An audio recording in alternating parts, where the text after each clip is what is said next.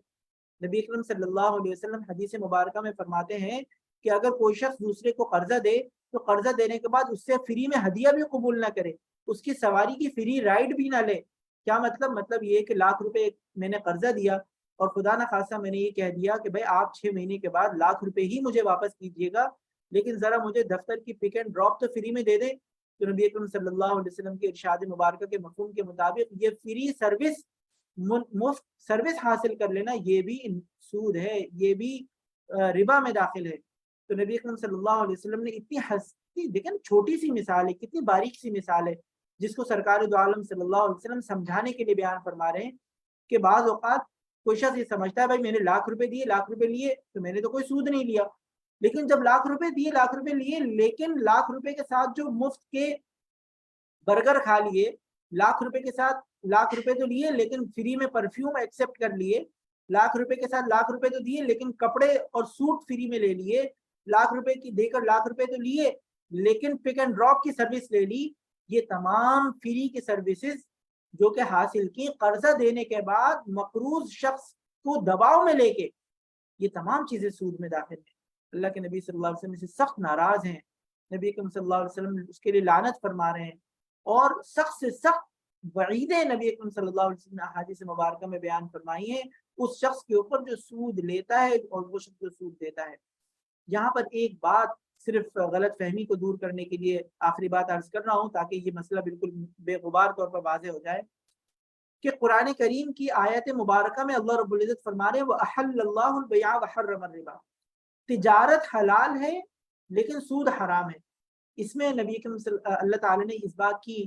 تلقین بھی فرما دی کہ کمانے سے اللہ کے نبی صلی اللہ علیہ وسلم نے منع نہیں فرمایا. کما سکتے ہو، دکانداری کر سکتے ہو، بزنس کر سکتے ہو، تجارت کر سکتے ہو، لیکن کمانے کے لیے سود کا راستہ اختیار نہ کرو. کما سکتے ہو یعنی اگر آپ ایک شخص دوسرے شخص سے کمانا چاہتا ہے تو وہی کہتا ہے کہ ٹھیک ہے آپ سے میں پروفٹ کمانا چاہتا ہوں، لہٰذا میں آپ کو گندم کی یہ بوری پروفٹ میں بیچتا ہوں، آپ یہ کام کر سکتے ہیں. آپ کسی دوسرے شخص سے کمانا چاہتے ہیں، اسے کہنے یہ چاول کی بوری ہے، یہ میں نے پہلے سے لے کے رکھی ہوئی اسٹاک رکھا ہوا ہے، یہ اسٹاک رکھا ہوا چاول ہے، میں نے 2000 کی خریدی تھی، یہ بوری چاول کی میں آپ کو 2200 میں بیچتا ہوں. کما سکتے ہو بھائی، تجارت کر کے کماؤ، لیکن یہ نہیں کہو کہ بھائی میں نے 2000 روپے تمہیں قرضہ دیا، تم اس کا مجھے 2200 واپس کرنا. یہ سود ہے، سود سے کمانا منع ہے، تجارت سے کمانا جائز ہے. اس کی کئی مثالیں سرکار دو عالم صلی اللہ علیہ وسلم نے، صحابہ اکرام رضوان اللہ علیہ مجمعین جو تاجر تھے، جو تجارت فرماتے تھے، ان کی تجارتوں کو نبی اکرم صلی اللہ علیہ وسلم نے ان کی تجارت کے معاملات کو کریکشن کر کے وہ اپنی غلطیاں آ کے بیان فرماتے تھے. نبی اکرم صلی اللہ علیہ وسلم ان کی غلطیوں کی اصلاح فرماتے تھے اور ان کو تجارت کرنا سکھایا، تجارت کے آداب بتائے، تجارت کے احکامات بتائے، تجارت کی ترغیب دی. اتنی ترغیب دی آپ اندازہ لگائیے کہ نبی اکرم صلی اللہ علیہ وسلم فرما رہے ہیں کہ ایک ایسا تاجر جو سچا ہو، امانت دار ہو، قیامت کے روز اس کا حشر ان لوگوں کے ساتھ ہوگا جو انبیاء اکرام علیہم السلام، صدیقین، شہداء اور نیک لوگوں کے ساتھ قیامت کے روز ان کا حشر ہوگا. اتنی فضیلت تاجر کے لیے، اتنی فضیلت تاجر کے لیے کہ وہ انبیاء اکرام علیہم السلام کے ساتھ حشر ہوگا. کیوں؟ اس لیے کہ وہ سچا ہے، امانت دار ہے، لوگوں کی ضرورت کو پورا کر رہا ہے، لوگوں کو ان کی ضروریات پہنچا رہا ہے. اور اپنا ایسا نہیں ہے کہ تجارت میں نفع کمانا ناجائز ہے، ایسا نہیں ہے، تجارت میں نفع بھی کما سکتے ہیں، لیکن یہ نفع کمانے کا ایک ایسا طریقہ ہے جس کی اللہ کے نبی صلی اللہ علیہ وسلم نے تلقین فرمائی ہے. لہٰذا جو شخص اللہ کے نبی صلی اللہ علیہ وسلم کی تلقین کو سنتے ہوئے، عمل کرتے ہوئے تجارت کے راستے سے کمانے کا ذریعہ اختیار کرتا ہے، اللہ تعالیٰ اس سے بہت خوش ہوتے ہیں. نبی کریم صلی اللہ علیہ وسلم اس سے بہت راضی ہوتے ہیں، اس کے لیے بہت سارے وعدے، اس کے لیے بہت سارے انعامات کا، اس کے لیے بہت سارے اجر و ثواب کا وعدہ فرمایا ہے. لیکن اگر خدا نہ خواستہ کوئی شخص یہ کہتا ہے کہ جناب میں تو بیٹھے بیٹھے میں کیا گندم خریدوں پھر اس کو پروفٹ پہ بیچوں، میں کیا چاول خریدوں پھر اس کو پروفٹ پہ بیچوں، میں کیا موٹر سائیکلیں خریدوں پھر اس کو پروفٹ پہ بیچوں، میں کیا پرچون کی دکان چلاؤں، اس سے زیادہ بہتر طریقہ یہ ہے کہ لوگوں کو قرضہ دے دوں اور سود سے کما لوں. یہ طریقہ اللہ تعالیٰ کو ہرگز پسند نہیں ہے، ناپسندیدہ ہے، ظلم ہے، اور اللہ تعالیٰ سخت ناپسند کر رہے ہیں اس کو اور منع فرما رہے ہیں، اور فرما رہے ہیں کہ جس شخص کو یہ حکم آج پتہ چل جائے اس کے بعد بھی باز نہ آ جائے تو اس کے لیے اللہ اور اس کے رسول صلی اللہ علیہ وسلم کی طرف سے اعلان جنگ ہے، جنگ کا اعلان ہے، جنگ کا اعلان ہے. قادر مطلق سے جنگ میں کون جیت سکتا ہے؟ کیسے خیر و برکت آئے گی اگر ہم سود پر کام کریں گے؟ تو یہ چند گزارشات تھیں جو کہ سورۃ البقرہ کے ان مضامین کے اندر اللہ رب العزت نے بیان فرمائی ہیں. اللہ تعالیٰ سے دعا ہے کہ اللہ تعالیٰ ہمیں ان تمام باتوں کو سمجھنے کی اور اس کے مطابق اپنے عمل کو درست کرنے کی توفیق عطا فرمائے. آمین یا رب العالمین. اللہ تعالیٰ ماہ رمضان کی خوب ہمیں قدر کرنے کی توفیق عطا فرمائے. آمین یا رب العالمین. وآخر دعوانا الحمد للہ رب العالمین. السلام علیکم ورحمۃ اللہ وبرکاتہ.